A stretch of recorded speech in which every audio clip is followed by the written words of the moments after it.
The obsidian altar stood defiant against Valther's raging heavens, its surface slick with rain and ancient bloodstains. Lightning split the purple sky, illuminating the scene below. A dozen hooded priests chanting in guttural tones while their captives snarled and thrashed against chains that glowed with ethereal fire. Kalira's navy blue skin gleamed like wet sapphire in the storm's light, her wild blonde hair whipping around her face like golden flames. Her violet eyes burned with such fierce defiance that even the high priest faltered in his recitation. She was magnificent in her fury, the last daughter of the Stormburn clan, untamed and proud, refusing to bow even as death loomed. The gods demand purity through sacrifice. The high priest bellowed over the thunder. Your wild spirit threatens our crops, our children, our very survival. The sky gods hunger for your defiance. Kalira spat at his feet, her voice like cracking ice. Then let them come take it themselves, coward. I will not die quietly for your pathetic fears. She had fought 12 warriors to reach this altar, left them bruised and bleeding in her wake. No male of Valther had ever subdued her savage heart. They called her untouchable, a living storm that destroyed everything she embraced. Better to sacrifice her than risk her chaos spreading. The chains tightened, burning against her wrists and ankles, forcing her flat against the cold stone. She refused to cry out, instead laughing bitterly at the sky. If the gods wanted her, they would have to tear her soul from her body by force. That's when she saw him. A figure stumbled from the tree line, clearly not Valtherian. His skin pale where hers was navy, his movements uncertain rather than predatory. His ship had crashed in the western canyons 3 days prior. She'd seen the smoking wreckage while hunting. The priests had assumed he'd perished. Ronan Vale's heart hammered as he took in the nightmarish scene. He'd followed the eerie glow through the storm, expecting perhaps a beacon or settlement. Instead, he found something from a fevered nightmare, a ritual sacrifice in progress. And the most beautiful, terrifying woman he'd ever seen chained to an altar. Their eyes met across the rain-swept distance. Something passed between them, recognition. Perhaps, or fate's cruel humor. Kalira saw no fear in his strange brown eyes, no lust or conquest.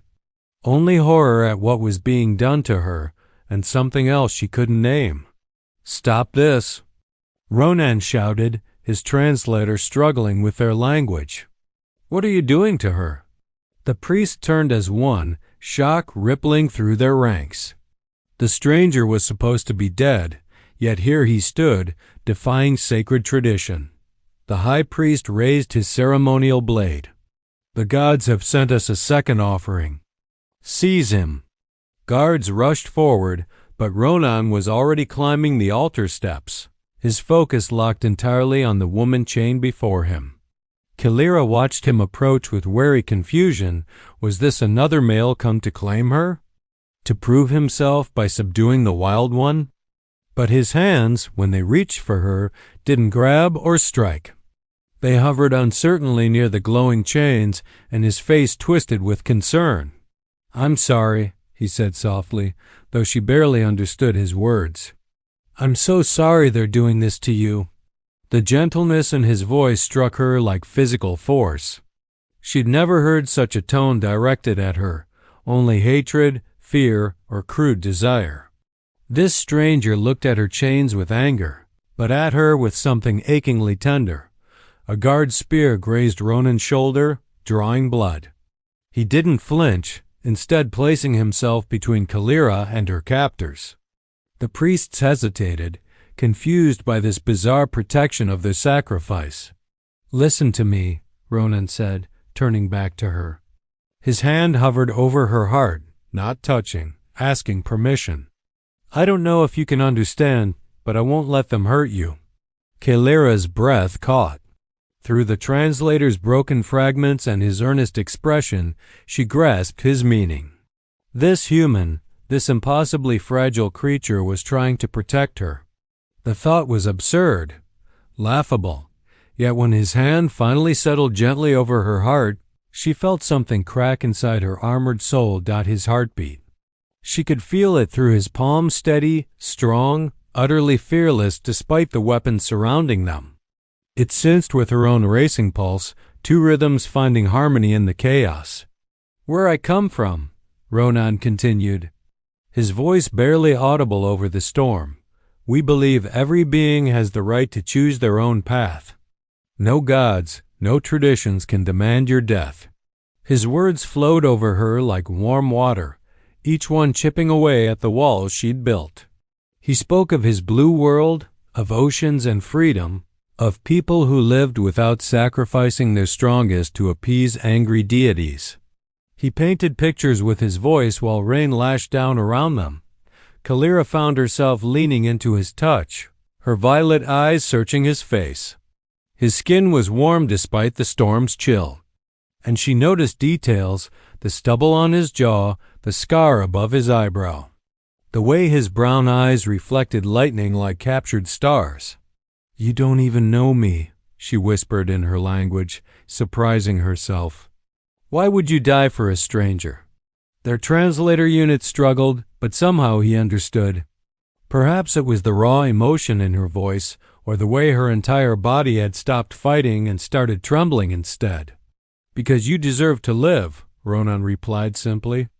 "Because I look at you and see someone fighting with everything they have. That's worth protecting." The high priest's patience shattered. "Enough of this blasphemy. Guards, kill the outsider and resume the ceremony." But as they advanced, something extraordinary happened. The chains binding Kalira began to flicker and dim. Responding to the unprecedented emotion flooding through her, this strange, overwhelming tenderness mixing with her natural ferocity, Ronan pulled her closer, his arms wrapping around her despite the burning chains. The pain made him gasp, but he didn't let go. "I've got you," he murmured against her hair. "I'm right here." Kalira's world narrowed to this single point of contact. His chest against hers, his heartbeat thundering in time with her own, his scent cutting through rain and ozone something earthy and purely him. For the first time in her wild existence, she didn't want to break free and run. She wanted to stay exactly here in this human's impossible embrace. "What are you doing to me?" She breathed, her accent thick but her meaning clear. Her bound hands flexed, desperate to touch him back. "Just being here," Ronan said. He pulled back enough to meet her eyes, and the raw honesty there stole what remained of her breath. "You're incredible, you know that? Even chained, even facing death, you're the most alive person I've ever seen."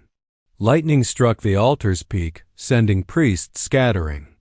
In that flash of brilliance, Kalira saw herself reflected in Ronan's eyes, not as a monster to be feared or a beast to be conquered, but as someone precious, someone worthy of his courage. The chains cracked audibly. "That's impossible," the high priest gasped. "Only the gods can break sacred bonds." But Kalira understood the truth blooming in her chest. These chains were powered by isolation, by her belief that she was meant to be alone and untouchable. Ronan's presence, his gentle defiance of everything she'd been taught about her nature, was unraveling the very magic that held her. She pressed her forehead to his, their breath mingling in the space between. "If I break free," she warned, "they'll kill you for this sacrilege." "Then we run together," Ronan said without hesitation. His thumb traced her cheekbone, the gesture achingly tender. "My ship's damaged but not destroyed. We can fix it. Leave this place behind. You would take me with you? Knowing nothing about me except that I'm doomed? I know you're brave. I know you're strong. I know that when you look at me, I feel more alive than I have in years." His smile was crooked, almost shy. "Everything else we can figure out together." The word "together" shattered something fundamental inside Kalira. The chains exploded in a cascade of dying light, fragments dissolving like snow in sunlight. Kalira rose from the altar, free for the first time, her navy blue skin glowing with residual magic. But instead of attacking her captors or fleeing into the storm, she turned to Ronan with an expression of wonder that transformed her fierce features into something breathtaking. "You freed me," she whispered, her hand finally touching his face, exploring the foreign contours with reverent curiosity. "Not with force, but with ... With truth," Ronan finished, catching her hand and pressing it firmly over his racing heart. "You were never meant to be caged, Kalira." The sound of her name in his voice sent electricity down her spine. She pulled him closer, their bodies fitting together despite their differences, his compact human frame against her taller, leaner build, his warmth seeping into her storm-chilled skin. "The gods will curse you," a priest wailed. "Both of you." "Then let them try," Kalira snarled, but her ferocity was now protective rather than self-destructive. She positioned herself between Ronan and the priests, her blonde hair crackling with static. "This human showed me more divinity in his kindness than your gods ever displayed through fear." Thunder rolled approval or perhaps fury. Neither of them cared. Ronan grabbed her hand, lacing their fingers together. The simple gesture made Kalira's breath hitch. "Can you run?" "I was born running," she said, and for the first time in memory, she smiled, truly smiled. It transformed her entire face, and Ronan felt his heart stutter. They fled into the storm together, leaving the priest's outraged shouts behind. Kalira led them through paths only the Stormburn knew, her grip on Ronan's hand never faltering. When he stumbled over treacherous roots, she caught him. When she hesitated at a fork, he trusted her instincts completely. The crashed ship lay in a canyon's embrace, damaged but salvageable. Inside its shelter, finally safe from pursuit, they collapsed together against the bulkhead, soaked and trembling with adrenaline. "Thank you," Kalira said, the words feeling strange on her tongue. She'd never thanked anyone before. Ronan cupped her face with both hands, his touch reverent. "For what?" "For seeing me. For choosing me when you could have walked away." "Impossible," he murmured, drawing her closer. "From the moment I saw you on that altar, wild and unbroken, I was yours." Kalira's violet eyes widened. Then, with characteristic boldness, she closed the distance between them and kissed him. It started gentle, a question rather than a demand. But when Ronan responded, his hands sliding into her wet blonde hair, the kiss deepened into something molten and urgent. She tasted like storm and lightning, he like earth and promises. They broke apart, breathing hard, foreheads touching as reality reasserted itself. Kalira's hands roamed Ronan's shoulders, learning the shape of him, while his fingers traced the luminescent patterns on her navy blue skin that glowed softly in the ship's dim lighting. "I've never," Kalira started, then stopped, frustrated by her own vulnerability. "No one has ever touched me like this. With care." "Then I'm honored to be your first," Ronan said, pressing a kiss to her temple, then her cheekbone, then the corner of her mouth. "And if you'll have me, you're only." She pulled back to study his face, searching for deception and finding none. "You barely know me." "I'm fierce, Ronan. Wild. I'll never be the gentle creature your kind might expect." "I don't want gentle," he said firmly. "I want you. Every untamed, magnificent part of you." His hands framed her face. "I want lazy mornings in hyperspace and arguments about navigation routes. I want to watch you discover new worlds and teach you about mine. I want everything, if you're willing to give it." Kalira's response was to kiss him again, deeper this time, her body pressing against his with newfound confidence. Ronan groaned into her mouth, his hands sliding down to her waist, pulling her impossibly closer. When they finally surfaced, she was straddling his lap, both breathing hard. Her blonde hair fell around them like a curtain, creating their own private universe. On Valthar, she said softly. They say Stormburn cannot love. That we burn too hot, too bright. That we destroy everything we touch. Ronan's thumb traced her lower lip. What do you say? I say they were wrong. Her smile was radiant. I say my heart beats with yours now, and I want to learn every way to make you happy. I want to be wild with you instead of alone. Then let's fix this ship and leave your doom behind, Ronan said. We'll find a world where no one sacrifices their strongest, where you can be as fierce as you want while knowing you're cherished exactly as you are.